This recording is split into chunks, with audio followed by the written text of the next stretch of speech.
Mga araw po sa inyong lahat ha. Naku, kakalabas lang po ng kumpirmasyon ng International Criminal Court Registry na totoo po, natutumba na si Tatay Digong habang siya po ay nasa detention. Naglalakad, natutumba, nung minsan tumama ang ulo. Actually, ako po yung sa tingin ko kauna-unahang nakalaman na natumba si Tatay Digong, tumama ulo, dinala sa ospital, pero hindi binigyan ng abiso ang pamilya. Ang hindi ko maintindihan, bakit hindi naman nawawalan ng bisita si Tatay Digong na kanyang mga pamilya, and yet, nangyayari itong mga pagtutumba, tumatama ulo, hindi pinagbibigay alam kay sa pamilya, no? Now, ang nagsabi po sa akin diyan na isang nagtatrabaho sa loob 'no, at, medyo nahiya nga siya o natakot na sabihin sa akin na baka naman hindi alam nila VP na nahulog nung minsan si Tatay Digong, tumama ang ulo, dinala sa ospital at yun nga yung napabalita na linabas siya at dinala sa ospital. Pero hindi nga nila isinasa publiko na ang dahilan ay tumatama ang ulo sa sahig. Now, ngayon, ang linabas na report ng registry ay totoo. Tumutumba si Tatay Digong. At ang nakakabahala, hindi lang pala minsan, hindi lang 2 beses, mukhang regular na natutumba na si Tatay Digong habang naglalakad. Kaya ngayon, nagkaroon ng order na imomonitor ng mas masinsinan itong si Tatay Digong dahil nga, miski siya naglalakad lang, tumutumba na at tumataba ang ulo. Ang tanong, ito ba ang tao na kaya pang humarap sa full-blown na paglilitis na ang sabi nila, hindi raw bababa sa 60 ang mga testigo. At ang problema dyan, unlike doon sa confirmation of charges at saka yung mga naunang mga pagdinig na po pwedeng hindi sumipot si Tatay Digong, dito kapag meron ng paglilitis, kinakailangan sumipot siya dahil kinakailangan makonfront niya mga witnesses at saka mga witnesses, makonfront din siya. Yan ba ang tao na kaya pang harapin na hindi na makalakad ng tama at tumutumba? Sa tingin ko, panahon na rin para ang pamilya ay pag-isipan. Ano ba talaga ang pananagutan ng ICC na paulit-ulit na palang natutumba si Tatay Digong, hindi pinagbibigay alam kita sa pamilya? Ano ba ang mga naging epekto initong paulit-ulit na pagtutumba at tumatama ulo sa kanyang pag-iisip? Meron na bang pananagutan ng ICC dahil nga alam naman nila na bilang 82 anyos na na tao, kinakailangan mas masinsinan ng pagbabantay diyan dahil pa sa kanyang ordinaryong paglalakad, natutumba na siya. Sa tingin ko po ha, walang immunity ang ICC. Wala pong immunity yan, hindi yan estado. So kung talaga mapapakita natin ang pabaya ang ICC at patuloy nilang kinukulong ang Tatay Digong na hindi na kaya talaga humarap sa ganitong mga paglilitis at may mangyari sa kanya, at sana naman wag na nating antayin ang pangyayari sa kanya, talaga magkakaroon ng pananagutan ng ICC. Ang question, sino ba mananagot dyan? Ang mga West ba? Ang mga registry ba? Ang mga bansa ba na merong mga miyembro ng ICC? Well, wag nating kakalimutan, bagamat hindi pa natin sigurado kung ano mangyayari sa ganyang litigation, sana nga hindi na umabot na tayo magdidemanda dahil meron ng abirya na nanggaling kay Tatay Digong.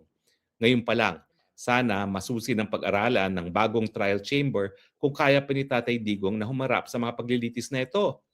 Ako naman, hindi ako dalubhasa. Pero kung naglalakad ka lang, paulit-ulit ka nang natutumba, ibig sabihin, wala ka na talagang kakayahan para harapin ang ganyang paglilitis. Ang hahanapin ng korte dyan is kung kaya pa ba ni Tatay Digong unang-una na physically humarap dyan sa paglilitis na yan. Pangalawa, yung kanyang estado ng pag-iisip. Kung kaya pa ba niyang magbigay ng instruction sa kanyang mga abogado kung ano magiging depensa niya. Ang problema, bago pa man madala si Tatay Digong sa Pilipinas pa lang, ako'y palaging tinatawagan at paulit-ulit ang kanyang sinasabi. No? So yan po ay palatandaan na meron ng Alzheimer's. Ako naman po, talagang bihasa ako dyan sa Alzheimer's dahil halos lahat ng matatanda ako po nag-alaga sa Pilipinas. Dahil ako lang po natira sa Pilipinas, ako nag-alaga sa lolo, sa lola, sa nanay, sa tatay, sa isang dalawang tiyo, dalawang tiya. At alam niyo ba ho, nasa pamilya namin yung Alzheimer's. Kaya lahat sila, bago pa ba no, may Alzheimer's. So ako, hindi lang po si Tatay Digong yung tumatawag sa akin na paulit-ulit ang mga sinasabi. Pati po si Presidente Erap, ganyan din po. Ang pinakamatindi talaga si President Erap kasi tumatawag yan mga 7 beses, 8 beses at para-parehong sinabi. Ako naman, nabanggit ko lang yan na minsan kay Senator Jinggoy, hindi sa ayaw ko siyang tumawag kasi naaaliw naman ako na tinatawagan ako ni Presidente Erap. No?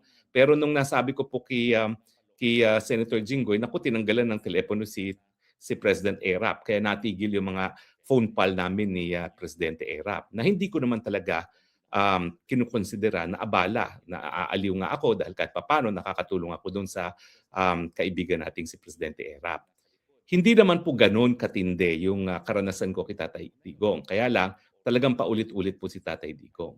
So ang tanong, kaya pa ba niyang maalala kung ano yung mga pangyayari diyan sa drug war? Kaya pa ba niyang gumawa ng depensa? Kaya pa ba niyang sabihin sa mga abogado niya kung ano yung magiging depensa niya o hindi na niya maalala? Ang problema po kasi sa Alzheimer's sa ilang naalagaan ko, lolo, lola, tatay, nanay, 2 tiya, 2 tiyo, sa 7 kaso na inalagaan ko over a period of collectively sabihin na natin 15 years, wala po kasing recent memory ang mga Alzheimer's victim. Ang kanilang memory ay yung mga kabataan pa nila, matagal nang nakalipas. Kaya po, hindi ako magtataka kung ganyan din ang mangyayari kay Tatay Digong na hindi na niya maalala yung mga pangyayari nung siya ay naging presidente at yung huling termino niya bilang isang mayor na kung saan siya ay nasasakdal ngayon sa mga kaso dyan sa ICC. So sa tingin ko, kung talagang magkakaroon ng masusing pag-aaral ang dalubhasa, magkakaroon talaga sila ng konklusyon na hindi na kaya ni Tatay Digong na humarap sa paglilitis, dapat na siyang pauwiin doon sa Davao kung saan siya ay mananatili at mabubuhay ng mapayapa hanggang siya ay tawagin ng ating Panginoon. Siguro naman po, dahil ang ICC ay nagsasabi na sila ay nagbibigay ng katarungan, ikokonsidera nila yung pag-iisip at pangangatawan ng tao bago talaga payagan na humarap sa full-blown na paglilitis. Ulitin ko po hindi ko naman sinasabi na medyo yung mga biktima. Kung sa tingin nila ay talagang kinakailangan nila ng hukuman, dyan po sila sa Pilipinas magdemanda. Ang pagkakaiba po niya, pag dinimanda nila si Tatay Digong sa Pilipinas, at least dyan lang sa Davao RTC siya po pwedeng madima. Diba? O ililipat na lang ng hukuman ng Supreme Court ang venue dyan sa Davao City nang siya ay nandun mismo sa bahay niya at hindi nakakulong sa isang malayong lugar sa isang dayuhang bayan. Hindi naman po siguro masama yun. No?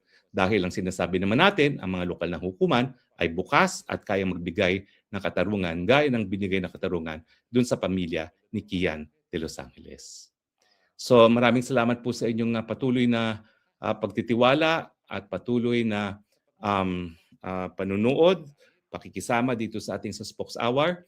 Ang susunod na pag-usapan naman po natin, sino yung bagong abogado ni Tatay Digong at bakit beauty and brains at mukhang legal superstar din ang associate counsel ni Tatay Digong gaya ni Peter Haynes. Maraming salamat po sa inyong patuloy na pagsubaybay.